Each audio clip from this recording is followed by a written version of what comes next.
What is going on, everyone? I was just sent the craziest story, and some of you may have heard about it, most likely not, um, based on how our news cycles have been going as of late. But apparently, in Seattle, the wheels have completely come off.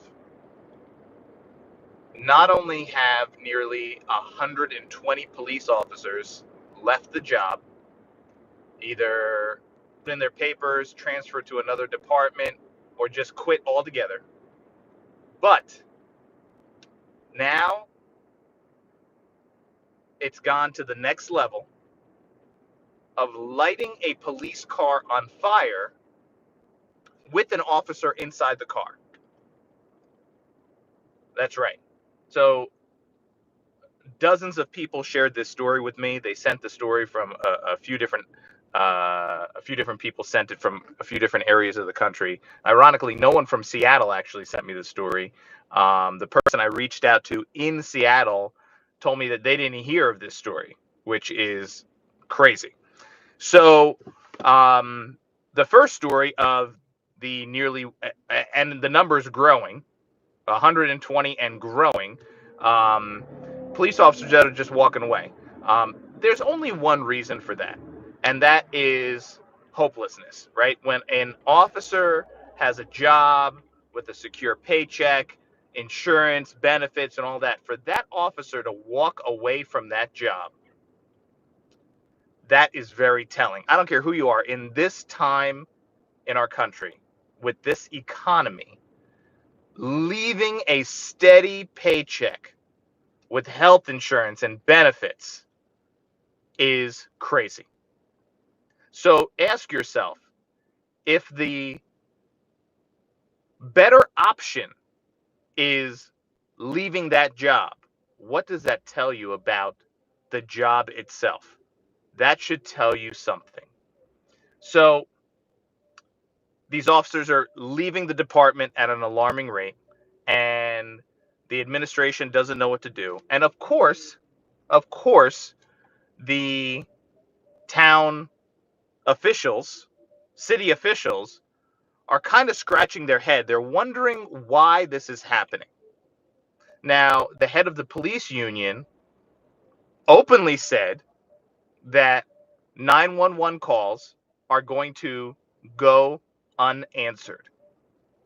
And that is just a collateral effect and a collateral damage, if you would, because it's a damage to the people of the city, right? I'm sure there's people who are pro-police and are not for defunding the police. And now those people are going to suffer if they call 911, right? They're caught up in that collateral damage, that collateral shockwave. And it's sad to see.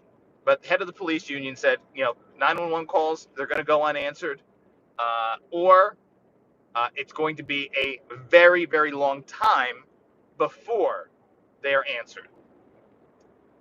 If you're a taxpayer in the city of Seattle, you are probably going to be screaming and your blood is going to be boiling if you or someone you love, if your child gets hurt or your child is sick or your parents are hurt or sick, and you call 911 and nobody shows up.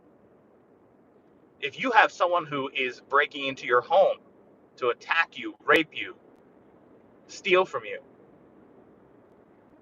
and you call 911 and no one shows up, at this point, you can't get mad at the police for not showing up. They just lost 120 cops. They're short. They've been defunded. Your elected officials are the ones that are supporting this defund the police movement. So you can't get mad at the police. Remember, don't get mad at the police. The good cops are the ones that are hurting here, right? Bad cops are hated by no one more than good cops. So you have this situation now where cops are Now, their hands are tied. They don't have enough manpower. They don't have enough capacity to do the job to help the people that they're sworn to protect because there's just not enough hands. There's not enough hands on deck. And what does that lead to? Well, that's going to lead to a situation where the people in the city are going to get angry and they're going to ultimately revolt against people who made these decisions. I surely hope they don't revolt against the police because the police are already being revolted against. And the police don't now need it from anywhere else. Case in point, an SPD officer, while sitting in the patrol car was lit on fire.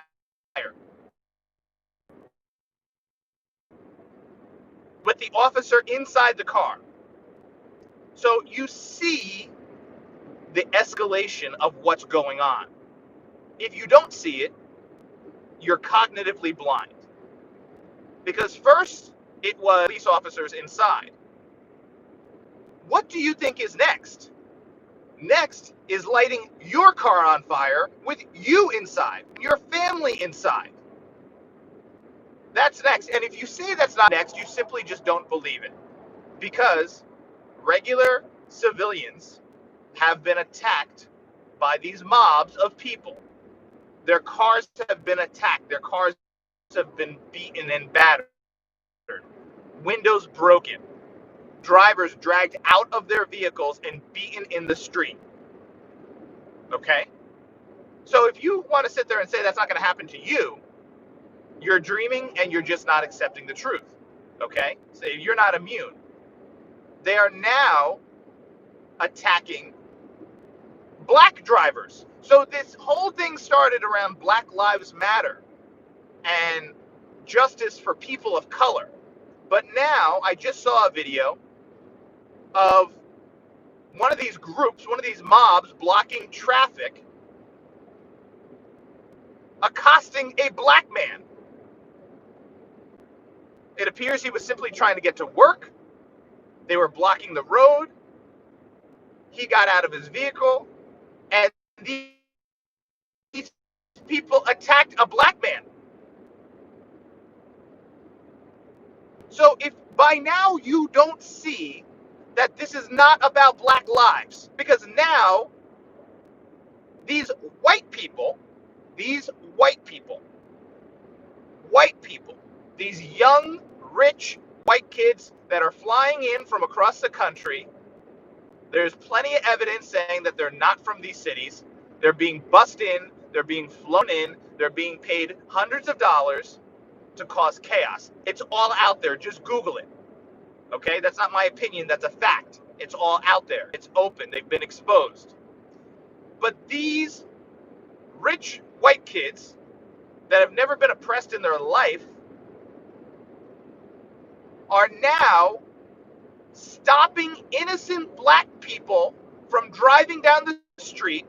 And when that black person gets out of their car to confront them and say, what the heck are you doing? I'm a black man trying to get, you guys are supposed to be out here for us. They are accosting him. It happened to a black woman. A black woman trying to go somewhere. The mob attacked her. And she said, who are you people out here trying to help? Because I'm a black woman. And you're not helping me right now. You're hurting me. I'm trying to get to work. And you're hurting me. And around both of these people were not black people screaming for black justice. It was all white people. So now let me just ask you this. If I'm a white person and I want to hurt black people, I can't just drive to a black city right now and stop a black man driving down the road and accost him. Or stop a black woman, right? Saying I'm white. I can't do that, right? Because that would be outright racism, right? If a white person just drove somewhere right now and got in the middle of the road and stopped a black person from driving down the road, that person would be labeled a racist and be called all kinds of names, and it would probably be a big deal. However, If a white person puts on a black hoodie and black pants and has a black backpack full of rocks and has a black mask on and is screaming Black Lives Matter, that white person can stop a black person from going to work or going to pick up their children, and no one says a word about it because, well, that's a Black Lives Matter or Antifa person. That's fine. That's fine. It's okay. That's not racist. They're not being racist. They're out for social justice. It's okay. You take away the black hoodie, the black skinny jeans, the spray painted hair, you take away all that and put that white person out there without the costume, without the social justice warrior costume, right? We all know what it is. Some people say now, instead of white hoods, they're wearing black hoods. I read that from a black pastor. A black pastor said that. He said the Democrats back in the day wore white hoods, and that's a fact. That's a fact, okay? That's a fact. That's no one's opinion. This black pastor was speaking a lot of truth, all right? And he said the KKK back in the day were Democrats. That is a fact. No one can deny that. The Democrats, right? And today, they're wearing black hoodies and black skinny jeans and black masks. Black pastor said it. It's on YouTube. You go ahead and watch the video. And it was a very powerful talk. Very powerful talk. Right? And this black pastor, older black man, he was speaking some truth. And he said, if black people don't see what's going on here, soon it's going to be too late.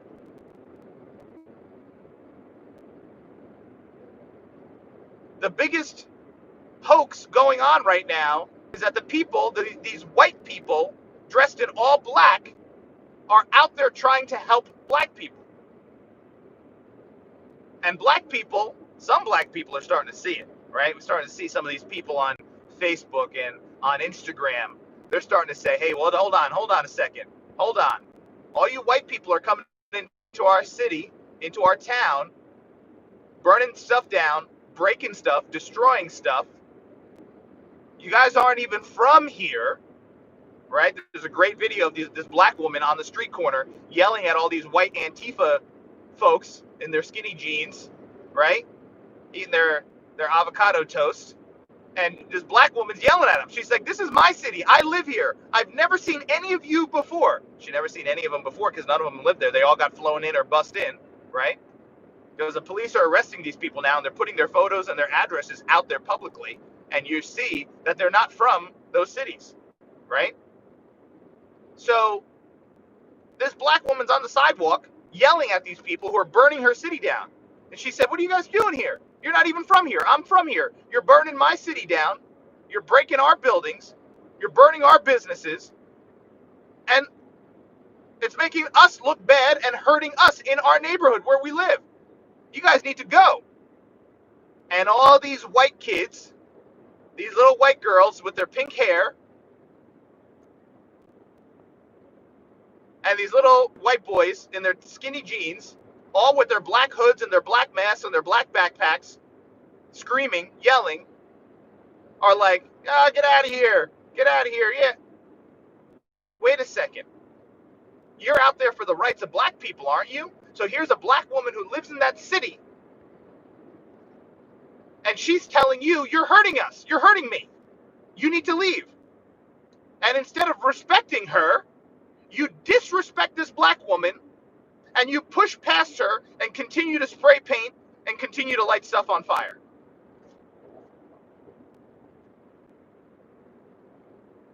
People of color are waking up to this now, and they are realizing something is not right here. Something is off here. Because if these white people were wearing any other outfits and trying to do this in a city to black people, they would be taken out immediately. People would call them white supremacists. People would call them maybe the KKK. People would call these white folks horrible names, right? Rightfully so. If you have a group of white men, maybe dressed in camo, maybe they got plate carriers on, maybe they got guns, right? And they look like these good old yeehaw boys. And they went into a black city and started burning stuff down, burning black businesses down, burning black churches down. If a group of white guys in plaid button-down shirts did that, or maybe some camo with some big old beards like Duck Dynasty, a group of white guys did that, they would be stopped immediately. Immediately. They would be labeled white supremacists and all kinds of horrible names, rightfully so, and they would be stopped. But those same white guys can leave the camo at home. They could leave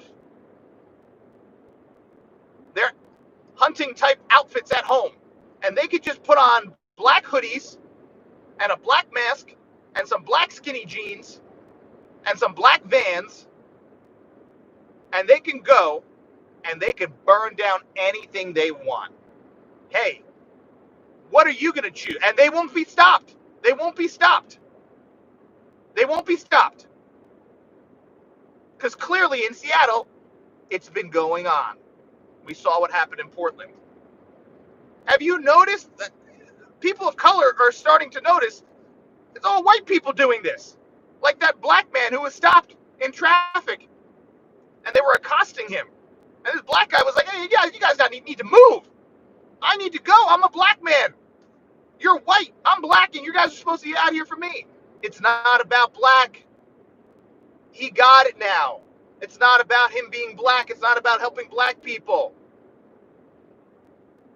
That black woman on the sidewalk, as they were burning her city down behind her, as they were burning her store down behind her, it was all white people doing it.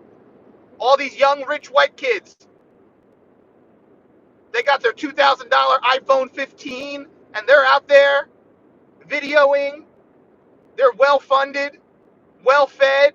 They're not hungry. They're not starving. They're not oppressed. And they're out there.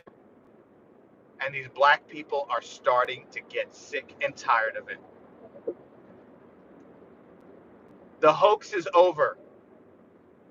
All these young white kids, these boys and girls, going in there. Oh, I know, sometimes you can't call the girls girls, I know, because now it's like he, she, her, him, right? So now even the gender thing is even weird, right?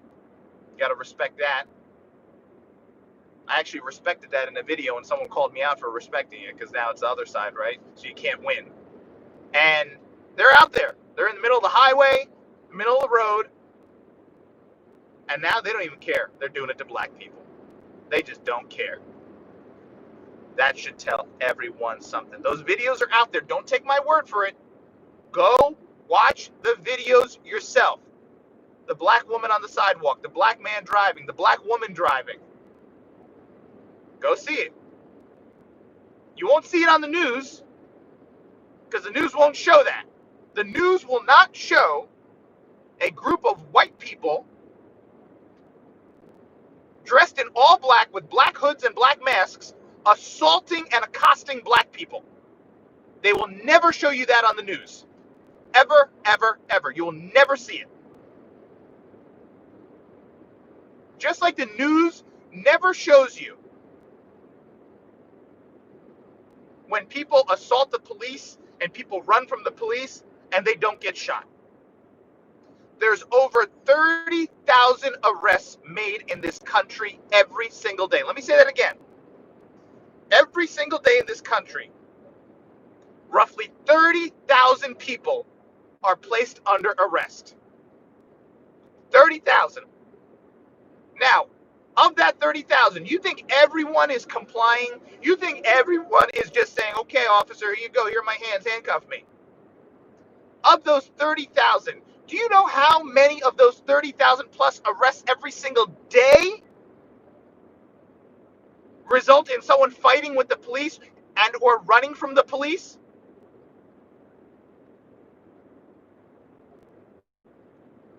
You can't even guess that number.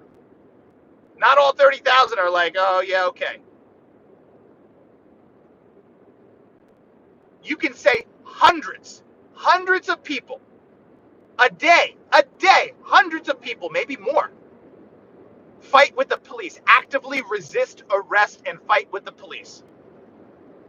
And they are never tased, they are not shot,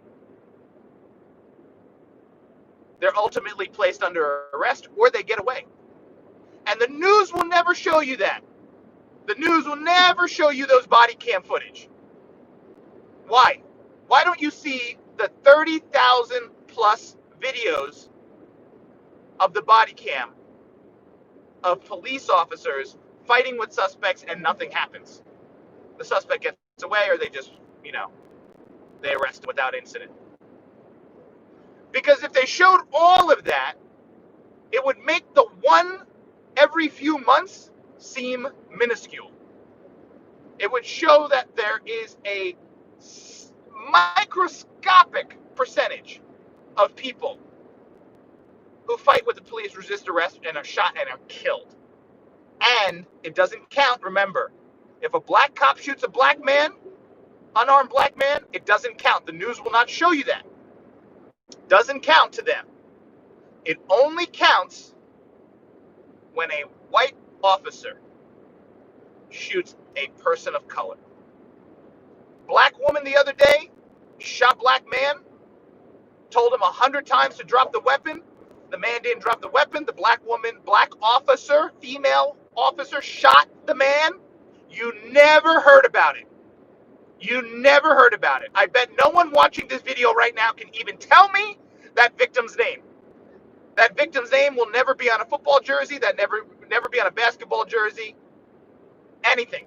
No politician will ever speak that man's name. Why?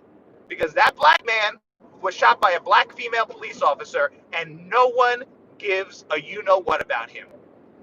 Now, if that black man had been shot, repeated requests to obey commands like this female officer did, if a white officer gave repeated commands and the black man failed to comply and ultimately was shot by the police, you would hear about it. You would hear about it and there'd be shit on fire. You know it. You can't deny it. So not everyone will say it. I'll say it. Things would be on fire. So, in this day and age, in this time right now, if you are a human being with any kind of common sense, and you are just refusing to see this, you are refusing to believe reality. And if you are a person of color,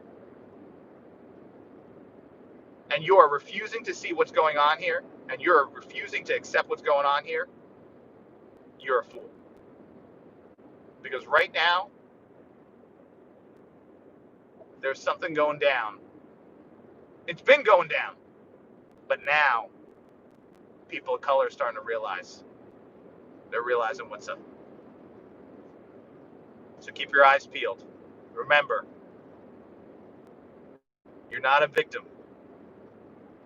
A victim means, by definition, you are without power.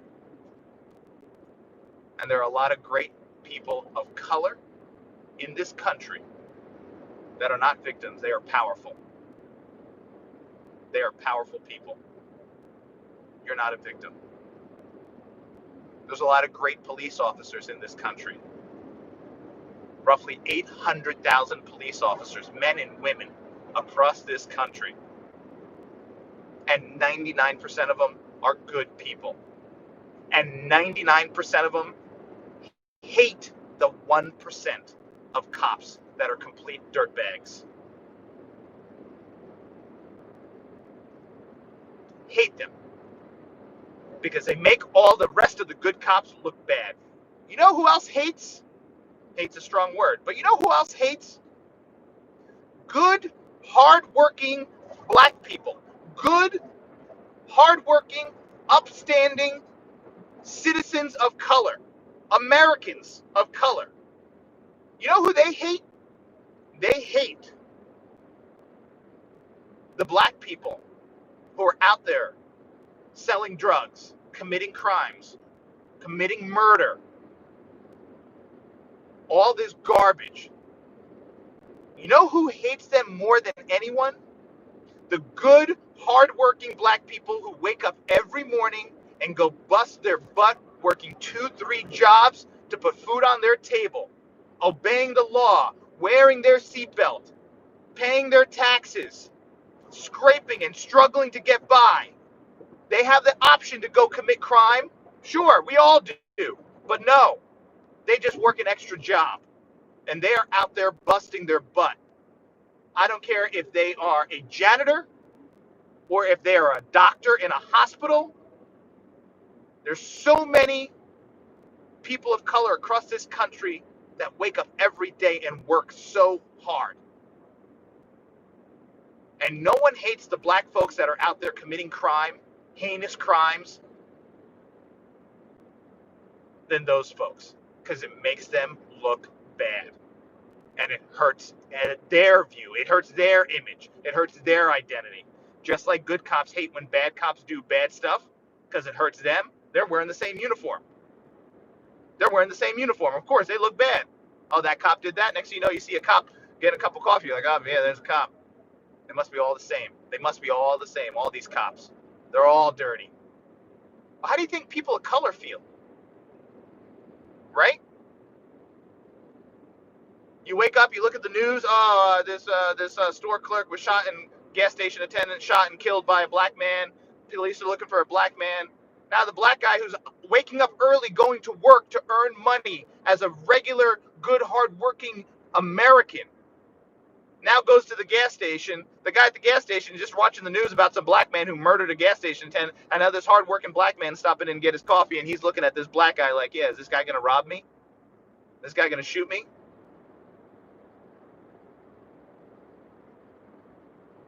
Think about that.